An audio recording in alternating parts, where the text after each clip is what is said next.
지난 주일에 이어서 산자의 하나님이라는 제목으로 두 번째 설교를 이어가도록 하겠습니다. 혹시 여러분 유통기한이 지난 우유를 드실 뻔하신 적이 있으십니까? 예, 있으실 것 같습니다. 감사합니다. 상한 우유는 아마 이렇게 코 근처만 와도 금방 알아차리는 것 같습니다. 아무리 둔한 분도 혀에 딱 닿는 순간 삼키기 전에, 혹시 삼킨 분이 있는지 모르겠지만 삼키기 전에 혀에 딱 닿으면서 뭔가 맛이 느껴지면서 이거 아니다 판단이 되어서 알게 되는 것 같습니다. 맛이 다른 거죠. 냄새가 다른 것입니다. 시간이 지나 변질되었다는 것을 알 수가 있는 것이죠. 인간의 약속도 좀 공통된 부분이 있는 것 같습니다. 인간의 약속도 시간이 지나면 처음에 그 약속하던 그 마음들이 좀 희미해지고 느슨해지고 언제 그런 약속을 했는가 하는 좀 그런 분위기가 되는 거죠. 약속을 한 사람이나 약속을 받은 사람이나 그 약속에 대한 마음가짐이 변질되는 것을 우리가 종종 경험하게 됩니다. 그런데 하나님의 언약에는 유통기한이 없다는 것이죠. 하나님의 약속은 변함이 없다는 것입니다. 500년이 지나고 5,000년이 지나고 5만 년이 지나고 그 이상의 시간이 지나도 하나님의 약속은 변하지 않습니다. 왜 그렇습니까? 우리 하나님은 변하지 않으시는 분이시고 우리 하나님은 죽지 않으시는 분이기 때문입니다. 하나님이 맺으시는 언약은 하나님 자신처럼 영원한 것이죠. 지난주에 이어서 오늘 우리는 아브라함과 이삭과 야곱의 하나님에 대한 말씀을 통해서 죽음을 초월하는 언약, 영생과 부활에 대한 소망이 무엇에 기초하고 있는가, 그것을 함께 묵상하려고 합니다. 첫 번째는 지난주일에 나누었습니다. 부활의 삶을 세상적 범주로 축소하지 말라라고 말씀드렸습니다. 두 번째는요, 하나님의 영원한 언약의 근거에서 부활을 믿으라는 것입니다. 하나님의 영원한 언약의 근거에서 부활을 믿으라는 것입니다. 31절, 32절을 같이 읽습니다. 죽은 자의 부활을 논할진대 하나님이 너희에게 말씀하신 바 나는 아브라함의 하나님이요 이삭의 하나님이요 야곱의 하나님이로라 하신 것을 읽어보지 못하였느냐? 하나님은 죽은 자의 하나님이 아니요 살아있는 자의 하나님이시니라 하시니. 31, 32절에서 예수님은 이렇게 말씀하십니다. 우리 하나님은 죽은 자의 하나님이 아니다, 살아있는 자의 하나님이시다, 그렇게 말씀하셨습니다. 그리고 이 말씀은 예수님께서 구약 성경을 인용해서 하신 말씀입니다. 바로 출애굽기 3장 6절에 근거하는데요, 하나님은 타오르는 떨기나무 가운데서 모세에게 나타나셨죠. 그리고 그 모세에게 그 떨기나무 속에서 음성이 들렸습니다. 그것이 바로 출애굽기 3장 6절인데요, 같이 한번 읽어볼까요? 또 이르시되 나는 내 조상의 하나님이니 아브라함의 하나님, 이삭의 하나님, 야곱의 하나님이니라. 모세가 하나님 배웠기를 두려워하여 얼굴을 가리매. 아브라함의 하나님, 이삭의 하나님, 야곱의 하나님, 이 표현은요 그냥 얼핏 보면은 그렇게 특별하지 않은 표현처럼 느껴집니다. 그렇지, 하나님이 아브라함을 돌보셨고 이삭을 돌보셨고 야곱을 돌보셨으니 당연히 그들의 하나님이지, 그들을 돌보셨다는 단순한 어떤 사실을 진술하는 것처럼 보입니다. 하지만 예수님은요 이 하나님의 말씀 안에서 놀라운 진리를 이끌어내고 계십니다. 여러분, 모세가 하나님의 이 말씀을 들었던 당시는요 이미 아브라함과 이삭과 야곱은 죽은 지 훨씬 시간이 아주 오래된 때였습니다. 약 500년이 흐른 뒤였습니다. 그런데도 하나님은 여전히 자신을 뭐라고 소개하셨냐면요, 나는 아브라함과 이삭과 야곱의 하나님이다 라고 소개하셨다는 것입니다. 하나님은 더 이상 존재하지 않는 사람들과 언약을 유지하지 않으십니다. 하나님은 존재하는 자들과 언약 관계를 유지하시는 분입니다. 그러므로 아브라함과 이삭과 야곱은요, 여전히 살아있는 것으로 이해해야 한다는 뜻으로 예수님이 이 말씀을 하신 겁니다. 누가복음 16장 22, 23절에서도 예수님은 나사로에 대한 이야기를 하시면서 부활 생명에 대해 가르쳐 주십니다. 거지 나사로가 죽었습니다. 그리고 그는 천사들에 의해서 하나님의 임재 장소로 옮겨졌는데요, 그곳을 뭐라고 얘기합니까? 아브라함의 품으로 옮겨졌다, 그렇게 부르고 있습니다. 예수님 시대에도 아브라함은 여전히 살아있는 사람으로 묘사되고 있는 거죠. 육신은 죽었지만 하나님 앞에서 살아서 역사하고 사역하고 활동하는 존재로 묘사되고 있는 겁니다. 그러므로 족장들은요, 하나님 앞에서 언제나 살아있는 자들입니다. 모세 때에도, 예수님 때에도, 지금 우리 시대에도, 장차 재림 때에도 이 족장들은, 아브라함과 이삭과 야곱은 하나님 앞에 살아있는 자들인 것입니다. 그렇기에 하나님은 언제나 나는 족장들의 하나님이다 라고 말씀하시기를 주저하지 않으셨던 겁니다. 그리고 그 족장들과 맺은 언약을 이어가셨던 겁니다. 하나님의 약속은 인간의 죽음과 시간의 한계를 뛰어넘는 것이죠. 떨기나무에서 들은 하나님의 말씀을 기록한 이 모세는 부활신앙을 증언하고 있었던 것입니다. 또 출애굽기 3장 14절에서 하나님은 자신을 이렇게 소개했죠. 나는 스스로 있는 자다. 우리가 세겹절을 통해서 배웠지 않습니까? 나는 장차 되어질 자다, 이루어가는 자다, 이런 말로 자신을 소개하셨습니다. 시간을 뛰어넘는 영원한 현존을 하나님 자신의 속성으로 제시하셨습니다. 그렇다면 아브라함의 하나님, 이삭의 하나님, 야곱의 하나님으로 스스로를 밝히셨다는 것은 이미 세상을 떠난 족장들이 영원하신 하나님과 계속 유대 관계를 맺고 있다는 의미인 것입니다. 하나님은 언약 관계 속에 있는 자는 죽음의 한계를 넘어선다는 사실을 보여주신 것입니다. 여러분, 하나님은 족장들과 언약을 맺으셨습니다.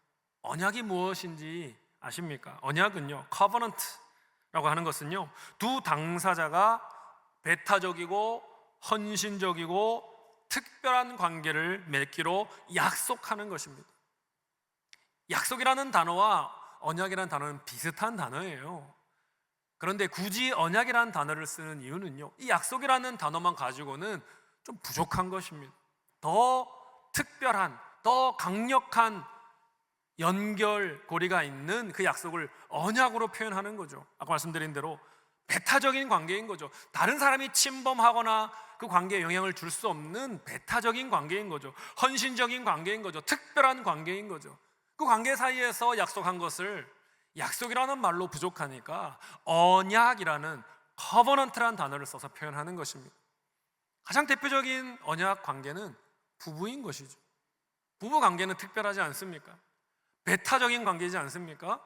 부부만의 특별한 관계잖아요. 누가 침범할 수 없잖아요. 서로에게 헌신되어 있잖아요. 그래서 언약을 맺는다라고 표현하는 거예요. 약속도 좋지만 언약이라고 하는 겁니다.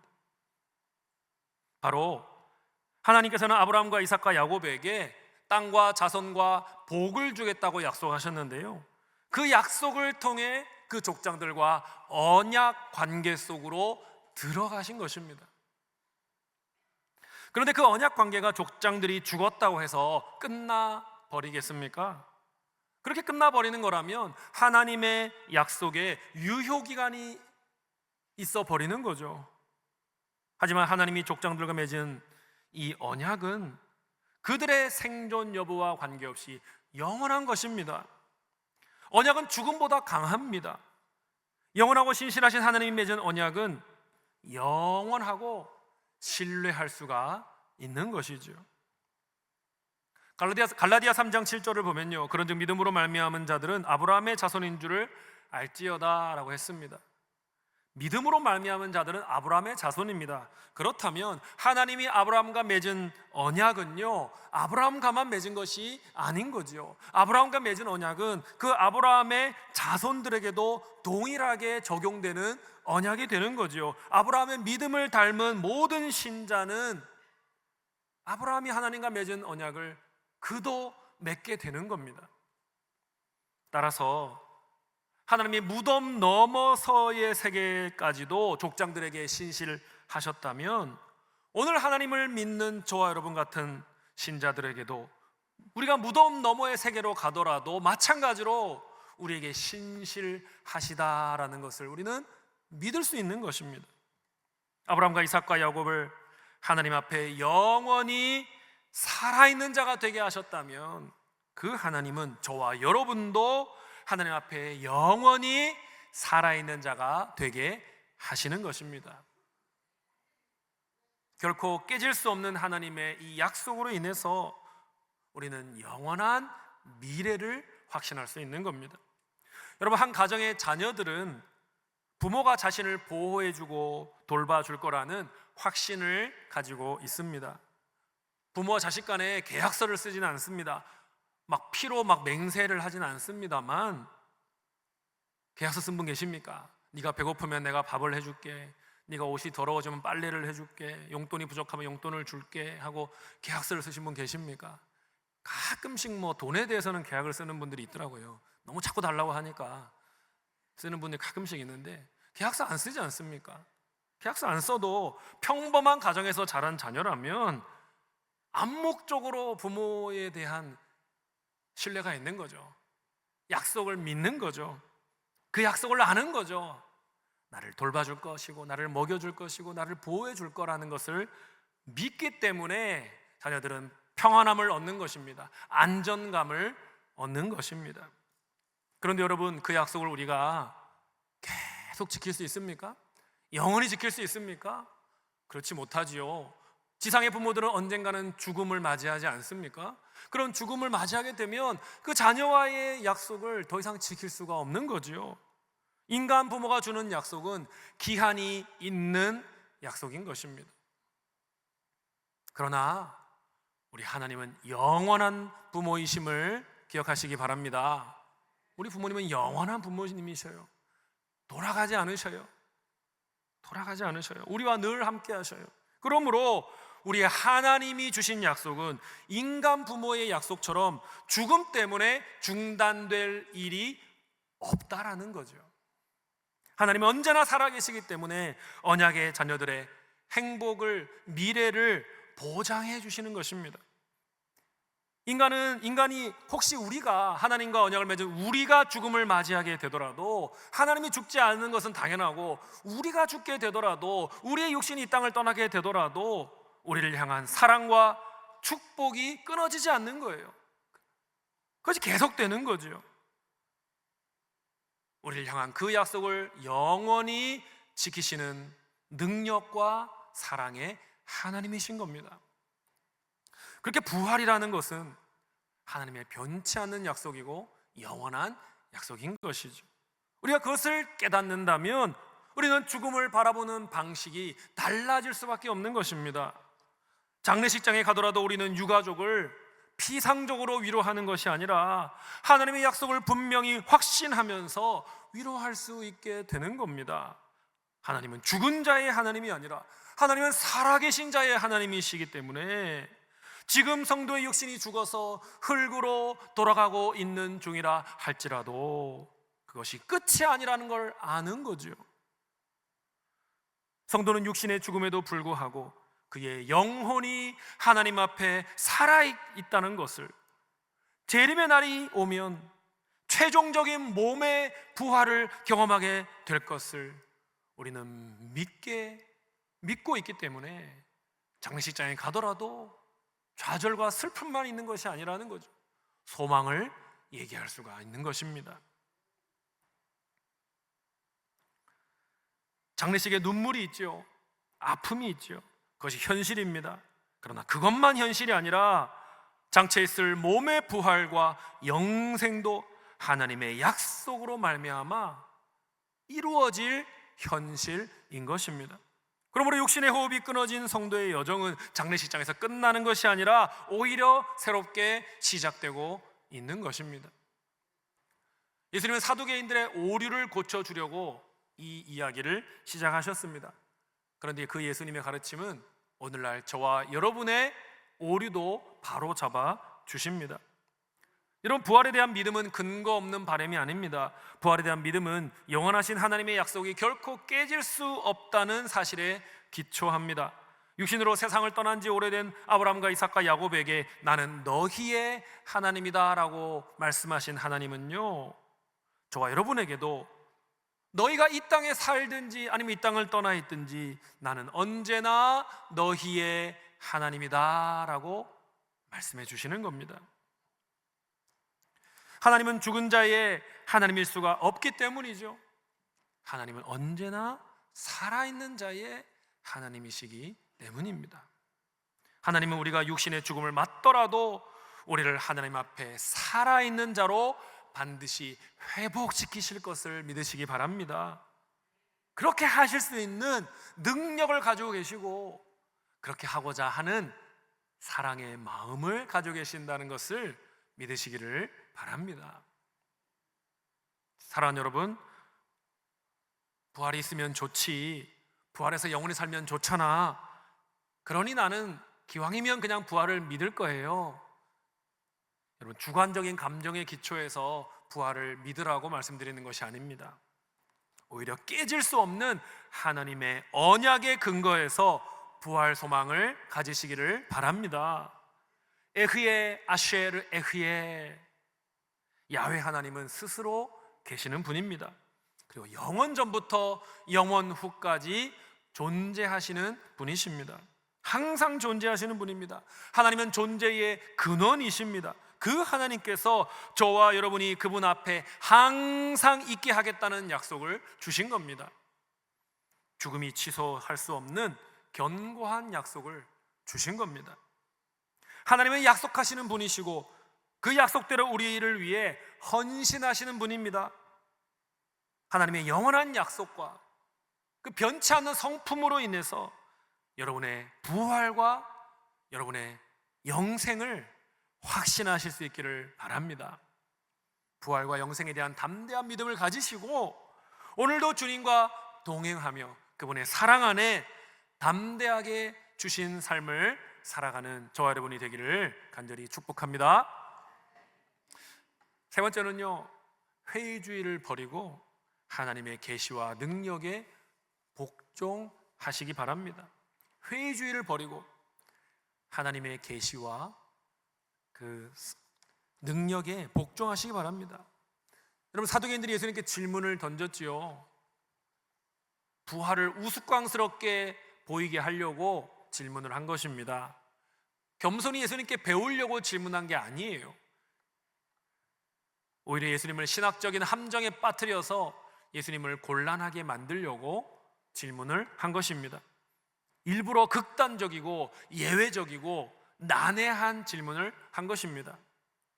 예수님, 한 여자가 첫째부터 일곱째까지 차례대로 시집을 다 갔습니다. 후사가 없었기 때문이죠. 그러면 그렇게 7 남자에게 시집을 간 여인인데 부활 때에는 누구의 아내로 살게 되는 겁니까? 그때 예수님은 사두개인들의 의도를 간파하셨죠. 그리고 그들의 실체를 드러내시면서 말씀하신 겁니다. 너희가 성경도 모르고 하나님의 능력도 모르는구나. 너희가 성경도 모르고 하나님의 능력도 모름으로 오해하는구나. 하나님의 계시인 성경이 분명히 부활을 가르쳐주고 있는데도 그들은 외면했습니다. 천지만물을 창조하신 하나님이 죽은 육신을 다시 살리실 수 있고 영원히 살게 하실 능력이 있다는 것을 부정했습니다. 여러분, 사두개인이 누구입니까? 사두개인은요, 다윗 시대의 대제사장이었던 사독, 사독이라는 자의 후계자로 알려져 있습니다. 사독에서 사두개가 나온 겁니다. 그들은 대부분 부유한 고위층 출신이었습니다. 또한 대제사장 출신의 사람들이었습니다. 대제사장 가문 출신들이었습니다. 그들은 성전 제사에 대한 권한을 쥐고 있었습니다. 예루살렘 성전을 중심으로 활동하던 사람들이었습니다. 그런데 그들은요, 구약 성경 39개 중에 모세오경 5개만 정경이라고, 하나님의 말씀이라고 받아들였던 것이죠. 그들은 하나님의 섭리보다는 인간의 자유의지를 더 강조했습니다. 천사나 영적 존재에 대해서는 그 실체를 전혀 인정하지 않았습니다. 그들은 나름대로의 합리주의자였던 거죠. 이성주의자였던 것이죠. 그래서 천사와 부활이 모세오경에 명시적으로 나오지 않는다고 해서 말하면서 믿기를 거부했던 것입니다. 또한 이들은 신학적 회의주의자들이었던 것입니다. 미래의 부활과 영생에 대해서는 관심이 없었습니다. 현재의 이익을 어떻게 하면 얻을 수 있을까에 더 몰두했습니다. 성전 체제 안에서 권력을 쥐고 통제권을 유지하는 데 더 힘을 쏟았습니다. 그러니 이스라엘 왕에게 더 잘 보이려고 하고 로마 정권에게 줄을 대려고 하고 그런 데만 더 관심을 많이 가졌던 것이죠. 영생과 부활을 부정하다 보니 철저한 땅에 대한 관심으로 현실주의자가 되었던 것이죠.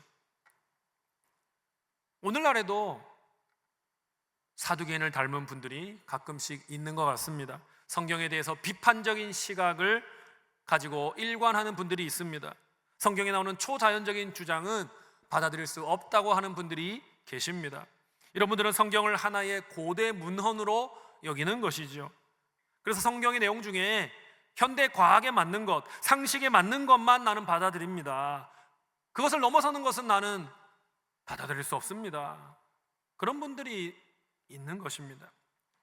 자신의 지적인 범위를 뛰어넘는 하나님 말씀은 받아들이려 하지 않는 거죠. 21세기 사두개인이라 할 수 있겠습니다. 이런 분들은 예수님이 사두개인을 책망하신 내용을 잘 보아야 합니다. 무엇이 부족하다고 하셨습니까? 너희가 성경을 모르는구나. 성경을 아셔야 되는 거죠. 두 번째로 너희가 하나님의 능력을 모르는구나. 하나님의 능력을 아셔야 되는 겁니다. 그래야 21세기 사두개인의 모습에서 벗어날 수가 있는 것입니다. 우선 사두개인과 같은 성경에 대한 무지를 벗어나시기 바랍니다. 여러분, 물론 사두개인들은요 똑똑한 사람들이었습니다. 모세오경을 열심히 읽고 연구하는 사람들이었습니다. 하지만 하나님의 말씀에 복종하는 자들이 아니었죠. 오히려 그 말씀을 이용하는 자들이었죠.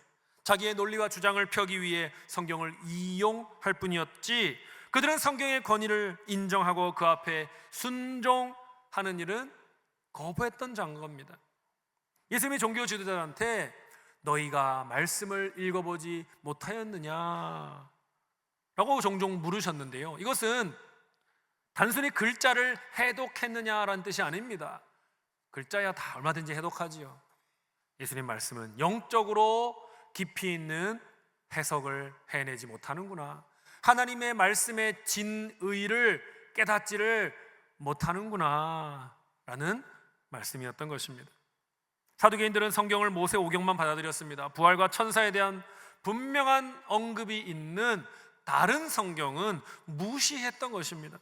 정경을 축소해버린 거죠. 그 축소한 성경 위에 자기들의 사상을 쌓아 올린 것입니다. 하지만 여러분, 건강한 그리스도인은요 성경의 일부만 취하는 자들이 아니라 성경 전체를 하나님의 말씀으로 받아들여야 하는 거죠. 토타 스크립투라, 모든 성경을 다 하나님 말씀으로 받아들여야 하는 것입니다. 성경 한 권 한 권을 소중히 여기되 66권 전체를 하나님 말씀으로 받아서 종합적으로 이해하고 순종하는 자세가 필요한 것입니다. 또한 사두개인처럼 하나님의 능력을 과소평가해서는 안 됩니다. 예수님이 사두개인들을 보고 너희가 성경도 모르고 하나님의 능력도 모른다 그러셨는데, 우리가 21세기 사두개인이 안 되려면 하나님의 능력을 믿어야 됩니다. 만물을 창조하신 하나님 아니십니까? 새로운 창조인 부활을 당연히 행하실 수 있습니다. 로마서 4장 17절 하반절 보니까요, 다 같이 시작. 하나님은 죽은 자를 살리시며 없는 것을 있는 것으로 부르시는 이시니라. 우리 하나님은 얼마든지 하실 수 있는 분이에요. 하나님은 죽은 자를 살리는 분입니다. 없는 것도 있는 것처럼 불러내실 수 있는 분입니다. 아무것도 없던 우주 공간이었는데 하나님이 말씀으로 천지 만물을 지으시지 않았습니까? 그분께 죽은 자를 살리는 일은 어려운 일이 아닌 거지요. 여러분, 사도행전처럼 우리가 눈에 보이는 것과 내 이성으로 이해되는 것만 믿는다면 우리는 너무나 어리석은 모습으로 나아가는 것입니다. 우리의 이해와 지성을 초월하시는 하나님은 죽은 자를 살리시며 영생을 주실 수 있는 분임을 우리는 믿어야 하는 것입니다. 사도계는 부활 세계도 현재 세계와 똑같다라고 생각을 했습니다. 부활 세계는 현재 세계의 그냥 연장선이다, 그러니까 초월 세계가 그냥 연장선이다라는 식으로 생각을 한 겁니다.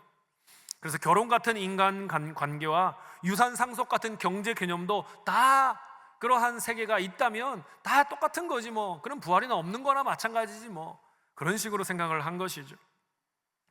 하지만 여러분, 하나님은요 완전히 새로운 세계를 만드시는 분입니다. 현재 세계와의 연속성을 분명히 가지고 있으면서도 초월적인 비연속성을 가진 세계가 바로 부활 세계입니다. 연속성이 있습니다. 이 땅에서의 김창훈은 부활 세계에서도 김창훈일 것입니다. 연속성이 있습니다. 정체성의 연속성이 있습니다. 그러나 또 지금 제가 가지고 있는 몸과 부활 세계에서의 몸은 다르다는 것이죠.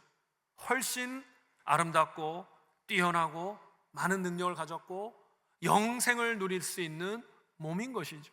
불연속성이 있는 것이죠. 우리가 경험하는, 지금 이 땅에서 경험하는 방식으로 우리가 부활 세계를 재단해서는 안 되는 겁니다. 판단해서는 안 되는 것입니다.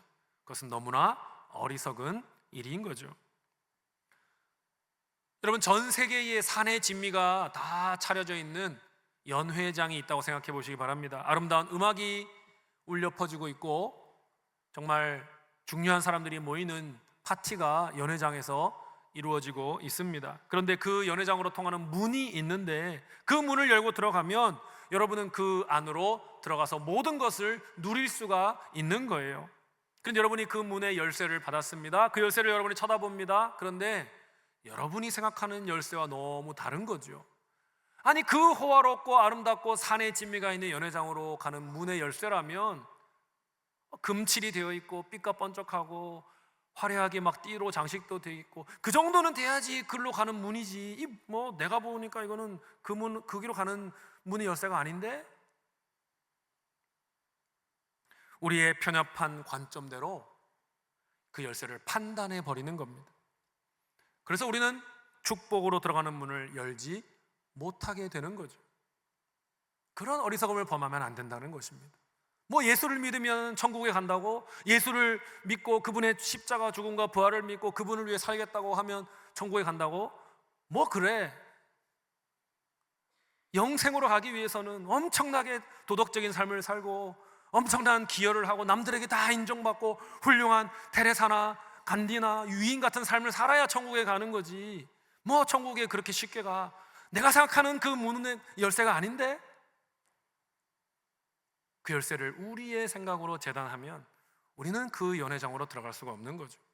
사람들이 그렇게 쉽게 천국으로 가는 문의 열쇠를 판단해 버리기 때문에 천국으로 들어가지 못하는 것입니다. 그렇다면 사두개인처럼 신학적인 회의주의에 빠지지 않으려면 어떻게 해야 하겠습니까?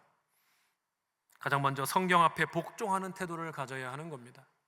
내 생각을 증명하려고 성경을 이용만 하는 태도는 우리를 또 다른 사두개인으로 만들어 버릴 수가 있습니다. 말씀 앞에 내 마음 문을 열어야 합니다. 말씀이 내 생각을 빚으시도록 우리 자신을 내어드려야 하는 겁니다. 당장 이해가 되지 않아도 하나님의 길이 내 이성보다 훨씬 더 높고 뛰어나다는 것을 겸손히 인정하시기를 바랍니다. 둘째로, 성경 전체를 하나님 말씀으로 대해야 하는 거예요. 토타 스크립투라. 사두개들처럼 오늘날 성도들 중에서도 성경의 기적이나 이해하기 어려운 부분은 무시하는 분들이 가끔 계십니다. 그건 무슨 말인지 모르겠어요. 그건 받아들이기가 좀 부담스러워요. 그거는 내가 그냥 성경에 그냥 없는 것처럼 생각할게요. 여러분, 참된 제자는 그래서는 안 되는 겁니다. 참된 제자는요, 창세기부터 요한계시록까지 66권 성경의 전체를 하나님의 말씀으로 받아들이는 자인 줄로 믿으시기 바랍니다. 그 말씀을 또 순종하는 자가 되어야 하는 거예요. 내가 받아들이기 어려워도, 순종하기 어려운 구절이라고 해도 성경에 없는 것처럼 무시해서는 안 되는 것입니다. 내가 좋아하는 성경 구절만 합해서 모아놓고 나는 이 성경 구절이 좋아, 나는 이 성경 말씀을 순종하는 건 좋아, 다른 거는 좀 별로, 나는 이것만 성경이라고 생각할래 하면, 여러분, 우리는 성경의 사람이 못 되는 거예요. 내가 좋아하는 성경만 모아놓은 내가 복음의 사람밖에 못 되는 거예요. 내가 복음의 사람이 되는 거예요. 성경의 사람이 되려면 66권을 다 하나님의 말씀으로 받고 그 말씀 앞에 순종하여서 내 잘못된 세계관이 무너지고 성경적 세계관이 내 안에 지어지도록 내어드리는 자임을 기억하시기를 바랍니다. 세 번째로, 일상에서 하나님의 능력을 인식해야 하는 것입니다. 여러분, 하나님의 능력이 내 일상에 펼쳐질 수 있다는 것을 인정하시기 바랍니다. 성경 속의 하나님은 성경에 머물러 계시는 분이 아닙니다. 오늘날도 우리의 삶 가운데로 나오셔서, 성경에서 나오셔서 우리의 삶으로 들어오셔서 역사하시는 분이 우리 하나님이심을 믿으셔야 하는 겁니다. 상식과 자연 법칙을 뛰어넘으시고 구원과 치유와 회복을 일으키실 수 있는 무한한 능력의 하나님이 바로 인간의 생사 화복을 주관하시고 죽음 이후의 운명까지 다스리시는 분임을 믿으시기를 바랍니다. 사랑하는 여러분, 사두개인들은요, 말씀을 열심히 연구는 했습니다. 그러나 말씀 앞에 무릎 꿇지는 않았습니다. 그들의 회의주의는 하나님 말씀을 거부하게 만들었고 하나님의 능력을 가로막는 벽이 되어버리고 말았습니다. 여러분, 우리는 어떻습니까? 성경을 내 논리를 쌓는 도구로 사용하고 마는 것은 아닙니까? 여러분은 하나님의 말씀을 하나님의 음성으로 듣고 순종하고 계십니까? 내 생각의 틀로 말씀의 진리를 재단하지 마시기 바랍니다. 진리가 내 틀을 깨트리고 다시 만들게 하시기 바랍니다. 내가 이해할 수 있는 만큼만 받아들이는 것은 이성의 신앙이에요. 그러나 우리는 이성의 신앙의 사람이 되면 안 됩니다. 우리는 내 이해의 틀을 부수고 하나님의 말씀을 받아들여야 되는 거죠. 계시의 신앙인이 되어야 되는 겁니다. 받아합시다. 이성의 신앙이 아니라 계시의 신앙을 가집시다. 계시의 말씀 앞에 겸손히 우리가 엎드릴 때에 부활의 세계가 열리고 우리 안에 영생이 시작됨을 경험하시는 저와 여러분이 되기를 축복합니다. 말씀 뵙겠습니다. 하나님은요, 죽은 자의 하나님이 아니십니다. 하나님은 살아있는 자의 하나님이십니다. 그분은 아브라함과 이삭과 야곱과 맺으신 언약을 지금도 이어가고 계십니다. 동일하게 저와 여러분과도 그 언약을 이어가고 계십니다. 그래서 우리는 무덤을 향해 걸어가는 존재가 아닌 거예요. 우리는 언약을 따라 부활을 향해 걸어가는 존재인 겁니다. 우리가 하나님과의 언약 관계 안에 있다는 사실을 늘 기억하십시오. 죽음을 이기신 예수님처럼 우리의 마지막은 무덤이 아니라 부활 생명의 아침이라는 사실을 믿으시기 바랍니다. 우리가 죽어서 언젠가 무덤에 묻히겠지요. 그러나 그 무덤이 끝이 아닙니다. 그 무덤은 오히려 부활의 문지방이 될 것입니다. 이 믿음을 가진 사람은 현재를 두려워하지 않습니다. 그리고 미래도 두려워하지 않습니다. 왜냐하면 아브라함과 이삭과 야곱의 이름을 부르신 그 하나님이 지금도 시간의 벽을 넘어서 저와 여러분의 이름을 부르시고 계심을 믿기 때문입니다. 살아있는 자의 하나님이십니다. 우리 하나님은 살아있는 자의 하나님이십니다. 그 하나님과 맺은 영원한 언약을 기억하시고 부활과 영생에 대한 확신을 가지시고 소망과 담대함으로 하나님께서 우리에게 주신 하루하루를 그렇게 주님과 함께 살아가시는 울산시민교회 모든 성도님들이 되시기를 주님의 이름으로 간절히 축원드립니다. 찬양합시다. 그 사랑 찬양할 때에 우리 하나님 아버지의 사랑을 찬양하고요, 나를 위해 죽으신 다시 사신 예수 그리스도를 찬양하기를 원합니다. 생명도 죽음도 천사도 어떤 권세도 끊을 수 없는 영원한 그 사랑으로 우리와의 약속을 지키시는 그 하나님, 그 예수님, 그 성령님을 우리 찬양합시다.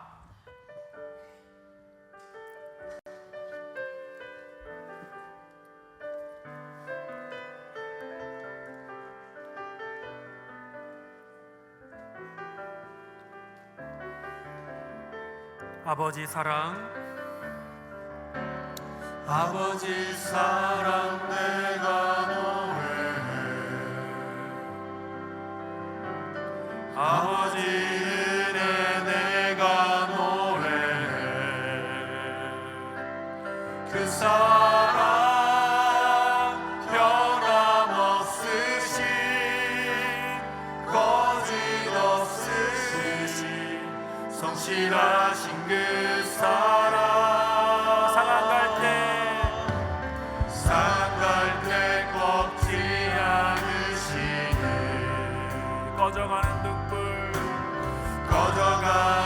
등불 끄지 않는 그 사랑 변함없으신 거짓없으신 성실하신 그 사랑.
사랑하는 울산시민교회 가족 여러분, 우리 말씀 기억하면서 결단의 기도를 올려드립시다. 하나님, 죽음을 뛰어넘는 영원한 언약을 나와 맺으신 그 살아계신 하나님을 신뢰하게 하여 주시고 부활과 영생의 소망을 갖고 오늘도 담대하게 주신 삶을 살아갈 수 있도록 도와주시옵소서. 우리 다같이 결단하며 고백하며 주님께 기도를 올려드립니다. 아버지 함께 하여 주옵소서. 주여, 죽음을 뛰어넘는 영원한 언약을 맺으신 하나님, 내가 이 땅에 살아있든지 이 땅을 떠나있든지 하나님, 나와 언약을 맺으신 신실하신 하나님, 능력의 하나님, 사랑의 하나님이신 주여, 어떠한 상황 속에서도 주님의 손을 붙잡게 하여 주시고 주님과 동행하게 하여 주시고 살아계신 우리 하나님께서 영원히 나도 주님 앞에 살아있는 자가 되게 하실 것을 신뢰하며 나아갈 수 있도록 도와주시옵소서. 혈육이 다 있지 않고 유효기간이 있지 않는 하나님 아버지의 그 사랑을, 그 언약을 붙들고 그 언약을 붙들고 나아가는 우리의 삶이 될 수 있도록 도와주옵소서. 주여 함께하여 주시고 주여 은혜를 베풀어 주옵시고 주여 함께하여 주옵소서. 아버지 하나님, 놀라우신 사랑과 은혜 가운데 주님께 영광을 돌리는 우리의 삶이 될 수 있도록 도와주옵소서.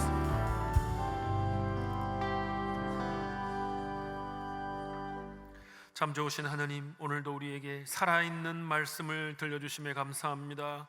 인간의 약속은 시간이 흐르면 효력을 잃어가지만 주님의 언약은 영원하며 결코 무너지지 않는다는 사실을 다시 한번 마음에 새깁니다.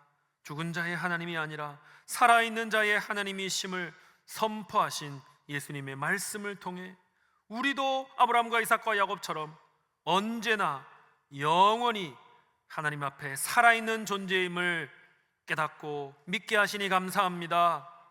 그러므로 우리가 죽음을 두려워하지 않도록 도와주시옵소서. 부활과 영생이 단지 우리의 바램이 아니라 변치 않은 하나님의 언약 위에 세워진 분명한 약속이고 분명한 현실임을 믿고 살게 하여 주시옵소서. 우리의 마지막이 무덤이 아니라 부활의 문지방임을 잊지 않게 하여 주시옵소서. 성경을 도구로 삼지 않게 하여 주시고 성경을 하나님의 계시로 받게 하시고 내 이성을 기준으로 말씀을 재단하거나 판단하지 않도록 도와주시옵소서. 오히려 말씀이 내 삶을 깨트리게 하시고 하나님의 능력이 내 삶을 뚫고 들어와 역사함을 보게 하여 주시옵소서.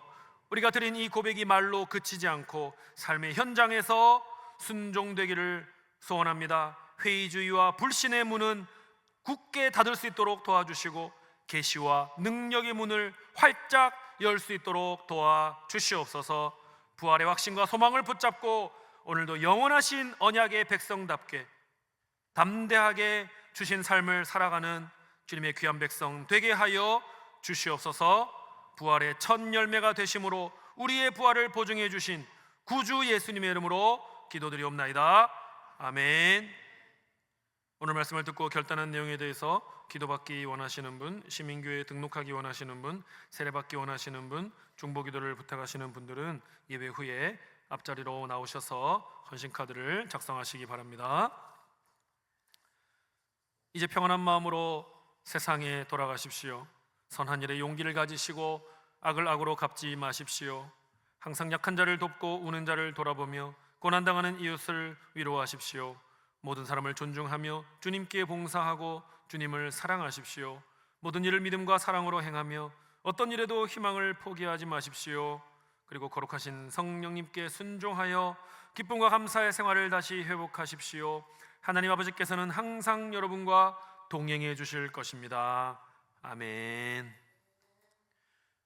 주 예수 그리스도의 은혜와 하나님 우리 아버지의 크신 사랑과 성령님의 감화 감동 충만케 하심이 죽은 자의 하나님이 아니라 살아있는 자의 하나님이심을 믿고 부활과 영생에 대한 확신 가운데 오늘을 살아가기를 소원하고 결단하는 주님의 백성들에게 이들의 가정과 일터와 목장 위에 지금부터 영원토록 함께 있을지어다.